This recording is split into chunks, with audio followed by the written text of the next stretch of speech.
I call the clerk. A proclamation.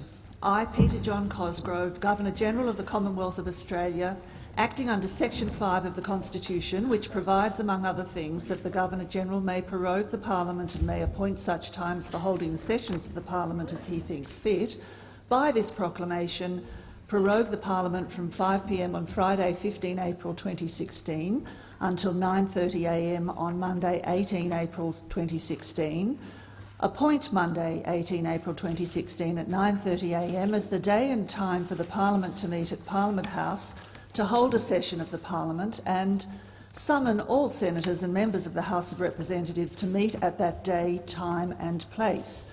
Signed and sealed with the Great Seal of Australia on 21st of March 2016, Peter Cosgrove, Governor-General, by His Excellency's command, Malcolm Turnbull, Prime Minister. Thank you, Clerk. I inform the Senate that I have received a letter from Senator Bullock resigning his place as a Senator for the State of Western Australia. Pursuant to the provisions of Section 21 of the Constitution, I have notified the Governor of Western Australia of the vacancy in the representation of that state caused by his resignation. I table the letter and a copy of my letter to the Governor of Western Australia.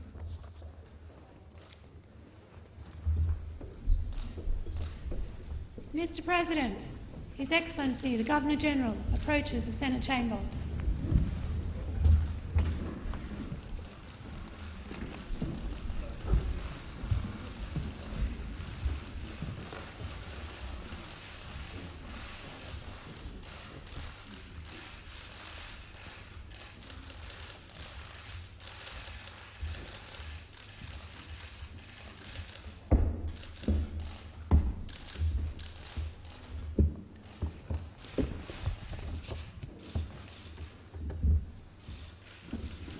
Honourable Senators, please be seated.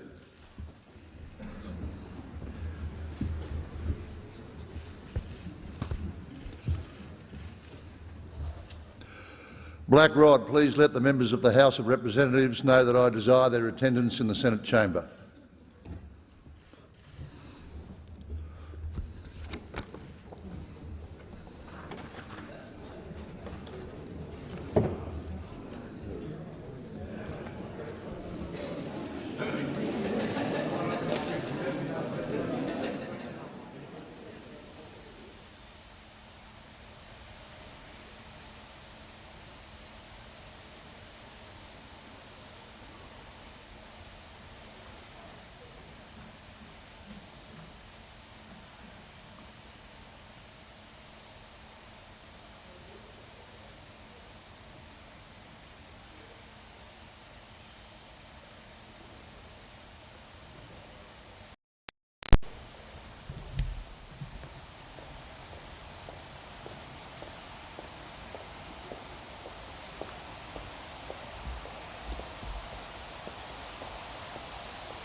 Mr. Speaker, His Excellency the Governor-General requires the attendance of this Honourable House in the Senate chamber immediately.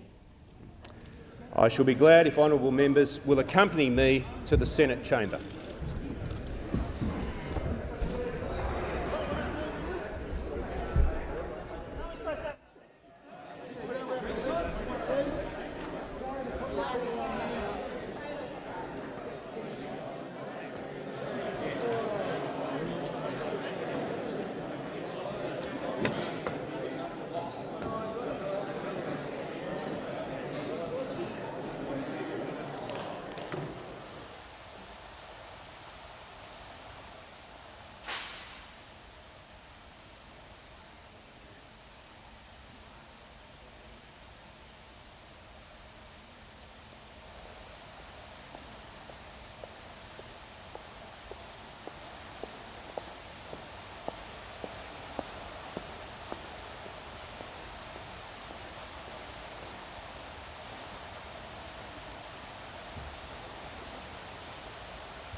Honourable Senators and Members, the standing orders of both Houses of Parliament provide when Parliament is recalled to a new session following prorogation that I declare the cause of calling the Parliament together. The cause for which I have recalled the Parliament is to enable it, and in particular the Senate, to give full and timely consideration to two important parcels of industrial legislation: the bills to provide for the re-establishment of the Australian Building and Construction Commission and the bill to improve the governance and transparency of registered organisations. These bills are critical to my government's reform agenda. In the Governor-General's speech opening the first session of this Parliament on 12 November 2013, my predecessor, Dame Quentin Bryce, said, "As part of my government's commitment to boost productivity, the Australian Building and Construction Commission will be restored to ensure that on commercial building sites the rule of law is respected, productivity is improved, jobs are created and major national construction projects are kept on track." Her Excellency went on to say, "The law will be changed so that registered organisations and their officials are held to the same rules and standards as companies and their directors." In the 2 years and 5 months since my predecessor opened the first session of this Parliament with those words, the House of Representatives has twice passed bills to restore the Australian Building and Construction Commission. These bills have been rejected by the Senate on one occasion and have again been before the Senate since February the 4th this year. Yet they have not been debated since then. Instead, they were referred for the third time to a Senate committee for inquiry and report. In the same time, the House of Representatives has 3 times passed legislation to give effect to the commitment on registered organisations. This legislation has been 3 times rejected by the Senate.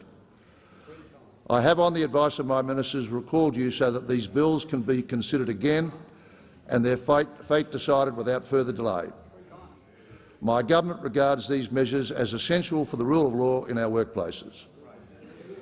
My government also regards these measures as crucial to its economic plan for promoting jobs and growth and managing the transition of our economy from one reliant on the mining construction boom to a more diversified economy. That economic plan for growth, jobs, growth, saving and investment will also be reflected in the budget which the Treasurer will introduce on 3rd May, building on initiatives to promote innovation, investment in infrastructure and access to markets in the Asia-Pacific region and beyond. Honourable Senators and Members, as I declare open this new session of the Parliament, you are called together to conclude your consideration of the Australian Building and Construction Commission and Registered Organisations Bill. I leave you to your important deliberations.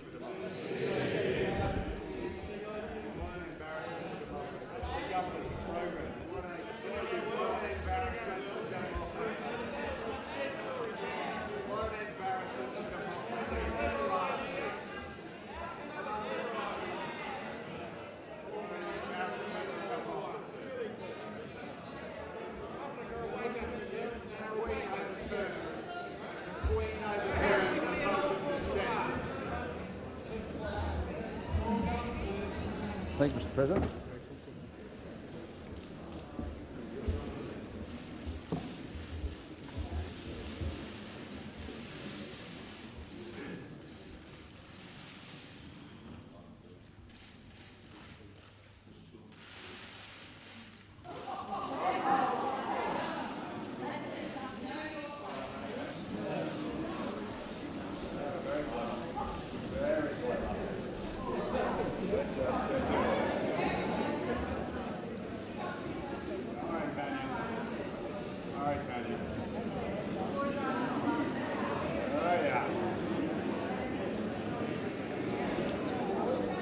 Order. The sitting of the Senate will be suspended for approximately 1/2 of an hour and will resume at the ringing of the bells.